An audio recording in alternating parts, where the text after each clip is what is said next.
Ravi de vous retrouver pour cette édition d'information. Bienvenue à tous. Au sommaire de ce journal, chose promise, chose due, la douane gabonaise tient parole et dote ses directions régionales et services déconcentrés de véhicules afin de renforcer leur capacité opérationnelle. Le ministre de tutelle a procédé à la remise officielle des clés aux bénéficiaires. Une campagne de sensibilisation sur les droits et obligations du commerçant s'est déroulée ce lundi à la mairie de la capitale gabonaise en présence de la Gaza, la Direction générale du commerce et la mairie de Libreville, une initiative de la Confédération gabonaise des syndicats des commerçants. Et puis vous le verrez, sport football avec la 3e journée du National Foot. Georges Alexis Bada reviendra sur les temps forts de la rencontre Union Sportive de Vitam, vainqueur du missile FC 3-0. Les détails un peu plus tard dans ce journal. Voilà pour le fil conducteur, Madame, Monsieur, voici votre journal. Et nous commençons tout de suite avec Madame le Président de la Cour constitutionnelle, Marie-Madeleine Boranto, a reçu ce lundi après-midi l'ambassadeur de l'Union européenne au Gabon. L'entretien a porté essentiellement sur l'implication de la Cour constitutionnelle dans le dialogue entre le gouvernement gabonais et l'Union européenne. Le point avec Max-Olivier Obam et Marie Nsam Eyego de la Cour constitutionnelle. C'est au salon Omar Bongo Ondimba, situé au 5e étage de l'institution, que Rosario Bento Paich, représentant de l'Union européenne au Gabon, est allé rendre une visite de courtoisie à Madame le Président de la Cour constitutionnelle. Ensemble, les deux personnalités ont évoqué également le rôle des échanges politiques entre le gouvernement gabonais et l'Union européenne. Donc c'était une visite de courtoisie d'abord. Et deuxièmement, exactement pour échanger avec son Excellence de l'opportunité dans de nouveaux dialogues réguliers politiques avec le gouvernement gabonais, quelles étaient les interventions possibles aussi de la Cour constitutionnelle en ce qui concerne les droits de l'homme, gouvernance, démocratie et aussi pour la préparation des élections. Pour l'ambassadeur de l'Union européenne, il est important que la Cour constitutionnelle soit associée à ces pourparlers. La Cour constitutionnelle a exprimé son souhait de participer à tous les points nécessaires en ce qui concerne exactement la préparation des élections. La Cour constitutionnelle a un rôle important pour tout ce qui est la préparation des élections. Le dialogue Union européenne, gouvernement gabonais, c'est une bonne chose quand deux partenaires historiques se parlent pour évaluer ensemble les accords qui les lient et tracer pour l'avenir des perspectives. Pas en reste, le président de la Haute Autorité de la Communication AC, Raphaël Ntoum Nkogé, a reçu ce lundi en audience son homologue du Bénin. 2 points ont constitué la trame de cet échange.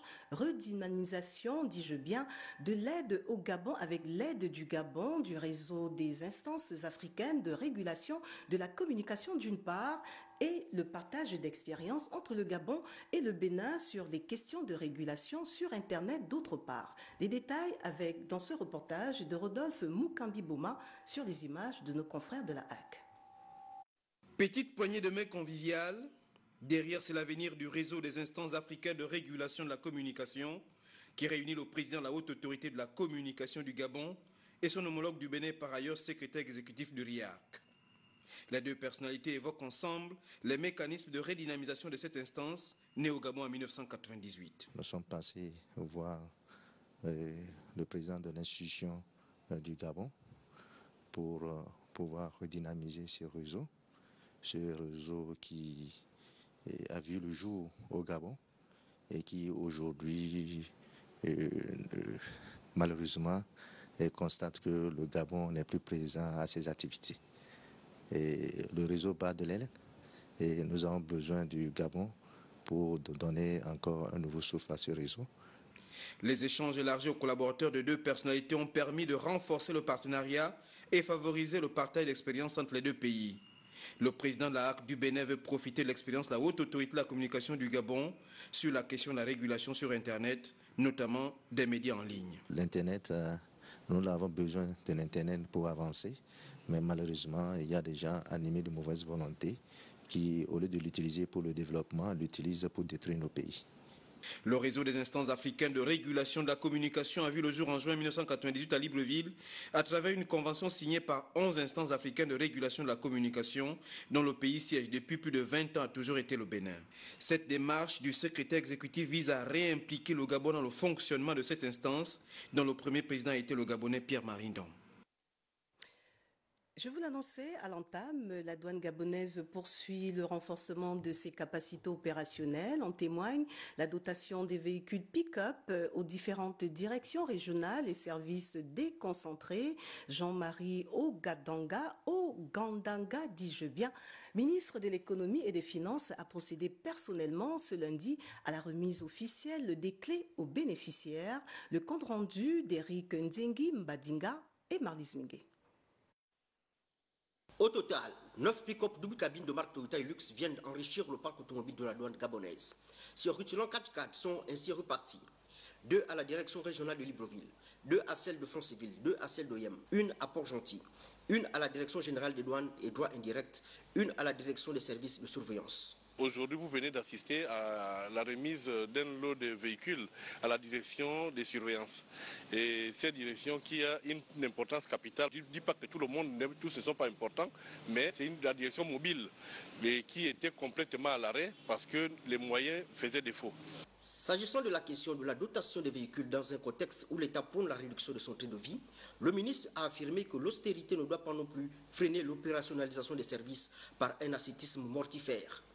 Est-ce qu'on vous a dit que réduire le train de vie, c'est s'asphyxier? La douane a besoin de moyens de fonctionnement. C'est un moyen de fonctionnement, ce n'est pas un luxe. Vous avez vu que ce n'est pas marqué au Gandaga ni au Songo, c'est marqué 151, ministère de l'économie et des finances. Ce sont des moyens de travail. Sans moyens de travail, ces douaniers ne peuvent pas se mouvoir. Sans moyens de travail, ils ne peuvent pas faire le travail pour lequel l'État attend des résultats. Ce sont des outils de travail, ce n'est pas des outils de confort. Donc il était bon qu'on donne à nos douaniers les moyens qui leur permettent d'être efficaces, qui leur permettent de se mouvoir facilement, qui leur permettent d'aller là où se trouvent les infractions. Ces mesures d'accompagnement seront suivies par d'autres pour redorer le blason de la douane gabonaise, un secteur où coule en abondance le lait et le miel, d'où l'adage à la douane tout est gras. Dernière étape ce soir dans nos éditions d'information de la série d'installation des responsables des entités sous tutelle du ministère des Transports, de l'équipement, des infrastructures et de l'habitat. Karl Ngema Boutoundou occupe désormais la tête de la Compagnie nationale de navigation intérieure et internationale. Témoin de cette installation, Tatiana Minko sur les images de Victor Ndouka. Je vous installe à vos fonctions, général PAC.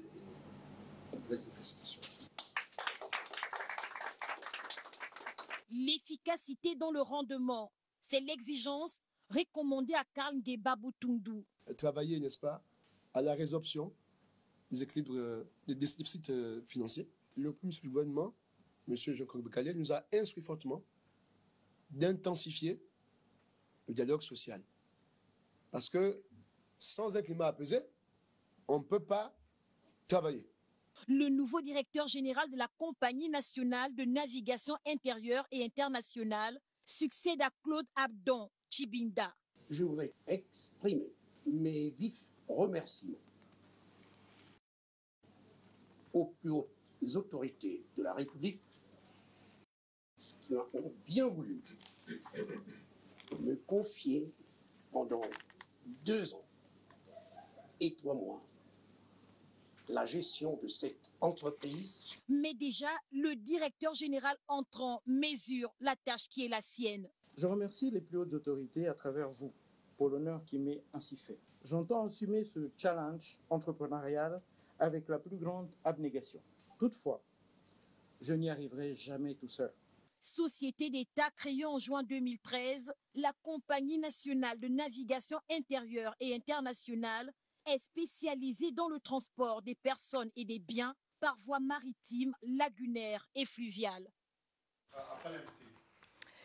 Voilà, toujours d'actualité au Gabon, la construction des 3808 logements. La Société nationale immobilière SNI vient de livrer le premier lot des 10 logements baptisés Cité Likwala Crossroad appartements, découvrant les commodités dans cet extrait explicatif du responsable du service études des programmes de la SNI, Jean-Pierre Ondunga. C'est un chantier qui est constitué de 56 appartements, issus de 2 lots. Un lot de 6 000 m² sur lequel on a construit 3 immeubles, pour un total de 44 appartements, et un lot de 2 000 m² sur lequel on a construit un immeuble de 12 appartements. Et pour une meilleure habitabilité du site, nous avons construit un transfo de 630 kVA pour l'alimentation en électricité de l'ensemble des appartements. Nous avons construit une bâche à eau et des suppressions, une bâche à eau de 20 000 m3 pour l'alimentation en eau des appartements et installer des suppresseurs pour avoir une meilleure pression dans les appartements. Aussi, nous avons aménagé environ 86 places de parking, à raison de 2 places de parking pour les appartements de type F4, donc 3 chambres, et une place de parking pour les appartements de type F3, 2 chambres. Et avant de faire place à l'invité de ce journal, M. Jocelyn Luingoma, qui vient nous parler de la plénière qui se tient actuellement à Ngondje entre le gouvernement et la société civile, voire les partenaires sociaux. Notez qu'au sortir de ce journal, vous pourrez suivre un magazine donc consacré l'intégralité de cette actualité qui répond à la question de l'habitat précaire au Gabon.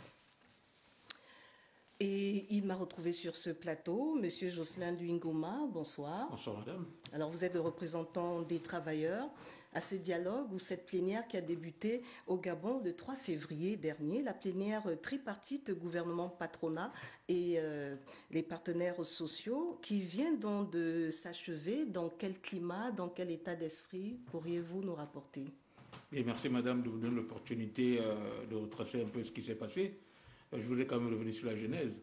Il faut reconnaître que c'est sous le coup d'une grève d'avertissement que nous sommes arrivés à cette plénière. Parce que ce qui avait été rapporté au départ, c'est que les travailleurs ne prendraient pas partie aux négociations qui feraient aboutir justement à la validation de ce code du travail. Donc ce qui a déclenché un petit tollé. Bref, quand nous avons commencé, c'était un peu difficile. Mais ce qu'il faut retenir, c'est qu'au final, tous les travailleurs ont parlé d'une même voix. La preuve, c'est que d'entrée de jeu, c'était un autre camarade qui avait fait le discours d'ouverture. Au sortir, quand même, il faut le signaler, d'une entente reçue en présence du Premier ministre, chef du gouvernement. Bien sûr, le Premier ministre a clôturé les travaux, mais nous avons fait les travaux dans un climat apaisé, parce qu'il faut tirer un chapeau aussi aux employeurs qui ont manifesté la bonne foi de parfois nous aider dans les incompréhensions que nous avions, autant pour moi, en termes de compréhension sur les dispositions légales. Donc, c'est une concertation qui s'est terminée sous une bonne note. Alors, sur une bonne note, on retient cela. Et qu'est-ce qu'on peut retenir de ce conclave? Nous sommes sortis de l'auberge? Bien, mais c'est un processus qui est engagé. La première phase, elle est terminée parce que la suite, c'est que le travail qui a été fait, le gouvernement doit consolider, le gouvernement doit arbitrer en fait. Dans une consultation tripartite, c'est les partenaires sociaux, notamment les employeurs et les travailleurs, qui s'accordent sur un certain nombre de points. Et nous avons évacué un certain nombre de points sur lesquels nous étions d'accord sans forcément obliger de trouver des compromis. Mais il y a aussi certains points de désaccord. Et sur ces points de désaccord, le gouvernement devra trancher. Seulement, le travail qui a été fait, qui a été rendu aujourd'hui de façon solennelle au Premier ministre, sera transmis au BIT qui va, sur la base de son expertise, nous donner des orientations sur le plan technique et au niveau des normes internationales. Et donc c'est sur cette base que le gouvernement devra finalement trancher sur les positions, sur les divergences que nous avions avec le patronat. Les divergences qui, rassurez-nous, vont aboutir quand même à des résultats concluants. Madame, bon, il ne faut pas perdre d'esprit que l'employeur, c'est lui qui met les capitaux pour lancer son entreprise. Le travailleur, il met à profit sa force pour gagner un salaire à la fin. Donc nous sommes des partenaires sociaux, c'est pour ça qu'on s'appelle comme ça. Le patron, c'est le premier salaire de l'entreprise. Donc les travailleurs sont également des salariés, mais il doit y avoir un équilibre parfait entre le profit du patron et le salaire que le travailleur recherche. Avec en partage l'employé. Oui, en partage avec l'employé, c'est-à-dire que normalement on doit retrouver un équilibre parfait parce que nous revendiquons, ce que nous revendiquons tant pour moi, l'employeur en tant que premier salarié, il a également les mêmes avantages. Donc ce que nous devons comprendre, c'est qu'en tant que syndicat, nous avons non seulement l'obligation de défendre les intérêts matériels et moraux des travailleurs, mais également défendre le taux de production. Et sur ça, nous sommes entendus avec les employeurs. Merci Jocelyn Louis Ngoma. Je rappelle pour ceux qui nous rejoignent seulement à l'instant que vous êtes le représentant des travailleurs et vous sortez d'une plénière où, comme vous l'avez si bien expliqué, nous partons là sur des voies concordantes sur cette plénière. Oui. Nous partons. Voilà. On retient que le gouvernement va trancher. Le gouvernement va trancher sur la base de l'avis technique du BIT. Voilà. Une actualité qui n'est pas terminée. Gabon Première sera là pour se faire l'écho de tout ce qui se dira lors de ces échanges. Merci encore, monsieur d'être passé. Et j'enchaîne avec ce communiqué qui nous parvient à l'instant du ministère de l'Intérieur. Le ministre d'État, ministre de l'Intérieur, porte à la connaissance des usagers et du public que les services de son département ministériel sont désormais logés dans leurs anciens locaux, 6 à l'avenue de Cointé, dans le 3e arrondissement de la commune de Libreville. À cet effet, il présente ses excuses aux usagers pour les désagréments qui pourraient occasionner cette délocalisation faite à Libreville et signée par le ministre d'État Lambert Noël Mata. Nous y reviendrons un peu plus tard. L'actualité, c'est aussi cette campagne de sensibilisation qui s'est tenue ce lundi à l'endroit des économies de la capitale gabonaise, l'événement qui a eu lieu, qui a donc eu pour cadre les locaux de la mairie centrale et a vu la participation des responsables de la Gaza, la direction générale du commerce et la mairie de Libreville, une initiative de la Confédération gabonaise des syndicats des commerçants. Que retenir dans de ces échanges? Rodolphe Mukambi Bouma et Richard Moubiwa nous en disent plus. Face à un auditoire composé essentiellement d'opérateurs économiques de Libreville, le secrétaire exécutif de la Confédération gabonaise des syndicats de commerçants apporte des explications sur les droits et devoirs du commerçant. Quelle stratégie pour mieux défendre les intérêts ou moins pour mieux défendre les droits des commerçants tout en veillant au respect de leurs obligations? L'initiative de la COGASIC est partie d'un constat et elle veut améliorer l'accès à l'information. La majorité des commerçants qui ont les papiers font l'objet de plus de pression comparativement à ceux qui n'ont pas les papiers. Donc la question que vous avez posée, c'est-à-dire que si un commerçant a un agrément, il a sa patente, il a sa carte de séjour, il a sa taxe municipale, son certificat médical, son carnet de vaccination, son instincteur, sa poubelle, sa boîte à pharmacie, mais il est plus embêté que celui qui n'a rien. L'échange a vu la participation d'un responsable de l'Agence gabonaise de sécurité alimentaire et du directeur adjoint du commerce intérieur à la direction générale du commerce.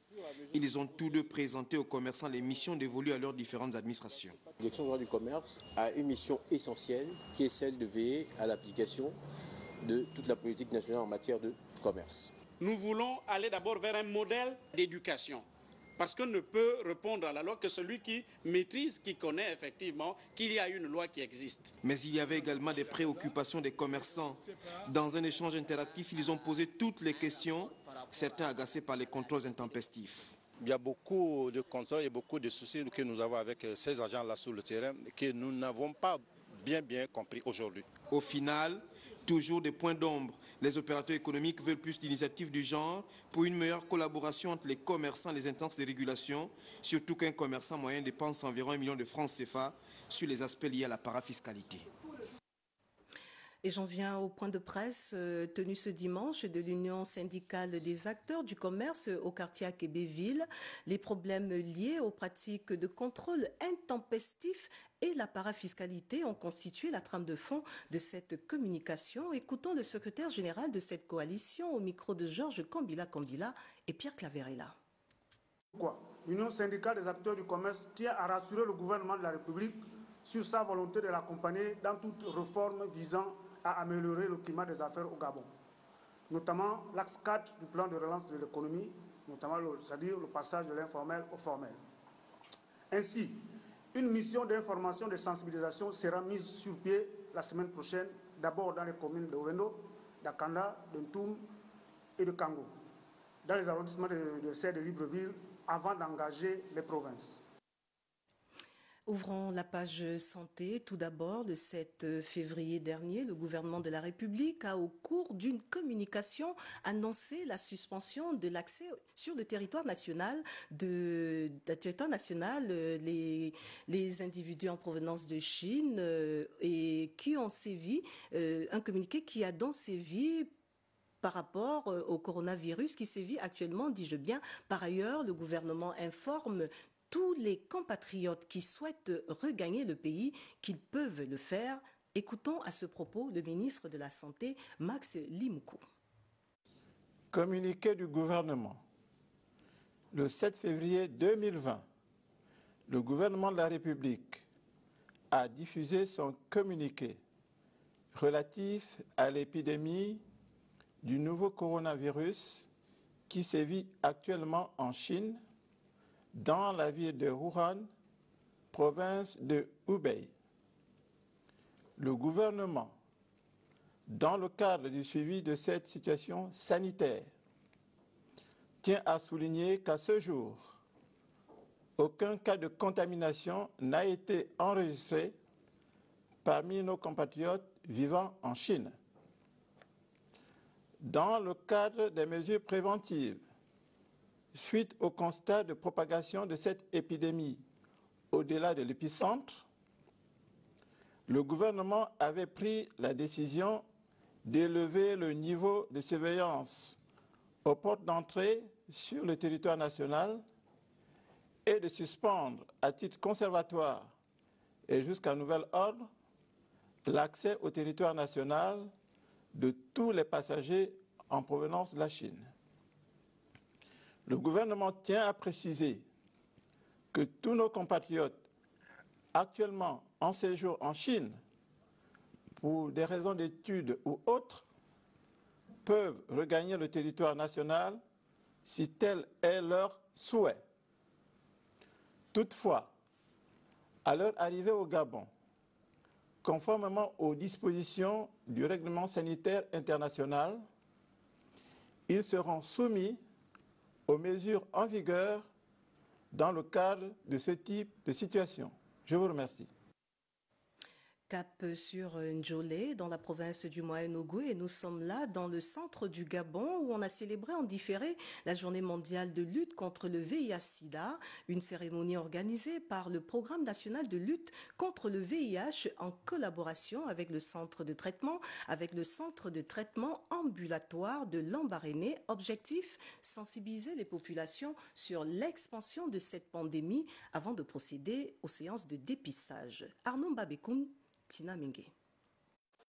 La sensibilisation et le dépistage sont les principales activités menées au cours de cette campagne à l'occasion de la journée mondiale de lutte contre le VIH-Sida.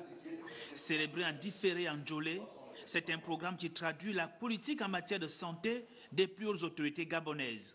Madame Sylvia Bongo Ndimba, qui n'a cessé de déployer des efforts pour soutenir la lutte contre cette pandémie.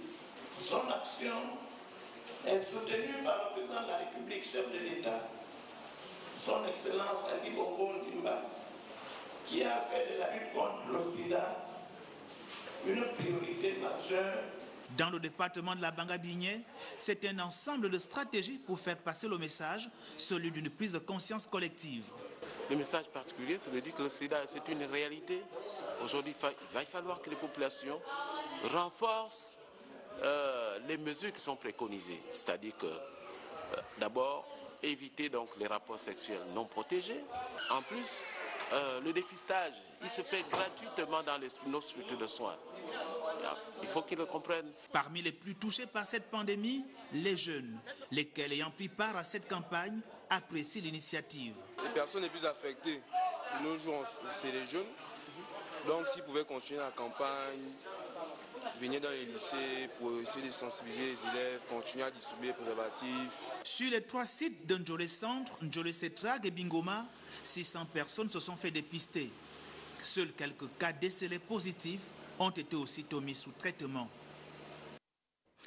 Retour à Libreville pour l'actualité politique. Tout d'abord, le secrétaire provincial de l'Estuaire du Parti démocratique gabonais a échangé ce week-end avec les structures de base du 2e et 3e arrondissement de Libreville. Occasion pour le dit responsable de vérifier si les militants ont présenté lors du dernier séminaire de rentrée politique du parti de masse.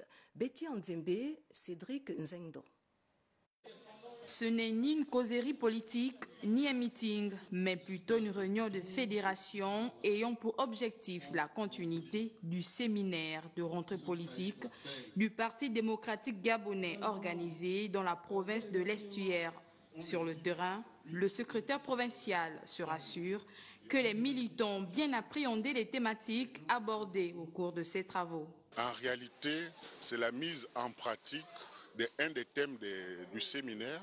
Ce thème portait sur la conduite des réunions au sein des fédérations. Donc la réunion fédérale, c'est un exercice pratique de ce qui a été développé au niveau du séminaire de la rentrée politique.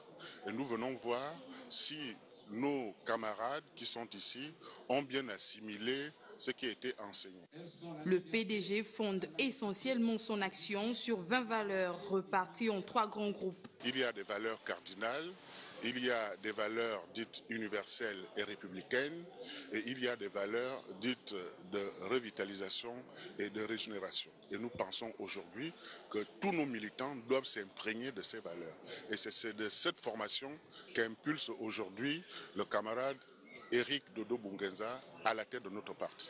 Du 1er arrondissement, passons par le 2e, pour finir au 3e arrondissement de la commune de Libreville, la mission reste la même, améliorer les capacités opérationnelles des structures de base. Les fils et filles de l'Estuaire, membres de l'association Mekemen Koma, étaient réunis autour de Julien Kogbekale ce week-end. Entre autres points abordés, la présentation des activités de l'année 2020 et la cohésion qui règne au sein de ce groupe. Yves Oyeno nous en dit davantage. La 3e édition du lancement des activités de l'association des natifs de l'Estuaire est marquée par la présence d'un invité spécial, le Premier ministre. Le mouvement associatif Mekemen Koma reçoit Julien Kogbekale, fils de l'Estuaire et par ailleurs chef du gouvernement.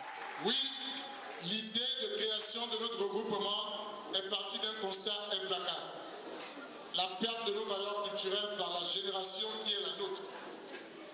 Il devient de plus en plus rare, voire exceptionnel de rencontrer des personnes capables de s'exprimer correctement en langue vernaculaire. Il y a 3 ans que l'association Mekemen Koma axe ses activités sur la préservation de la tradition. 3 ans que nous nous évertuons à rappeler et à clarifier notre vision. L'association Mekemen Koma pousse la réflexion sur la problématique du mariage traditionnel. Beaucoup ne respectent plus les objets symboliques qui font que le mariage soit réellement porteur. Et aujourd'hui, le conférencier a bien développé ce thème. Officiellement reconnue depuis l'an 2018, l'association des fils et filles de l'Estuaire compte déjà plusieurs antennes, à l'extérieur comme à l'intérieur. Un peuple sans culture est un peuple qui se coupe de son passé, de son présent et de son avenir. La présence à ce rendez-vous du Premier ministre Julien Kogbekale aura rehaussé grandement la tenue de cette 3e édition. Et puis, sport football, place à la 3e journée du National Foot.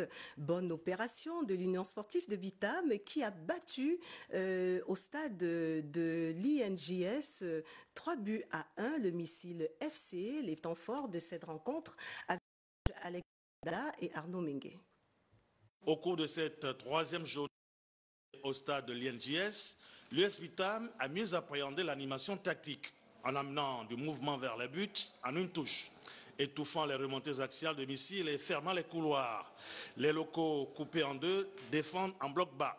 Le frère Lucas capitaine Bayano remet un caviar dans l'axe Manimé Sandelect avec une frappe qui punit Lionel Mungengi 1-0 à la pause.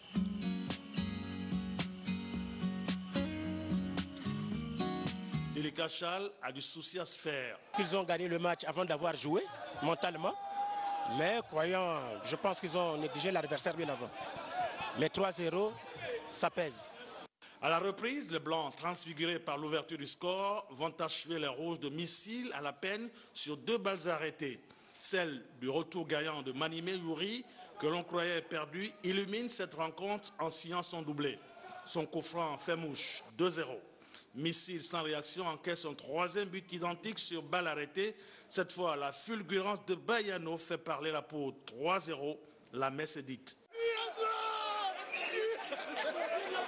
On essaie d'asseoir le beau jeu et de la victoire. Mais c'est quand même difficile de mettre les deux en exergue. Le plus souvent, certains spectateurs habitants aiment plus les 3 points que de rechercher le beau jeu.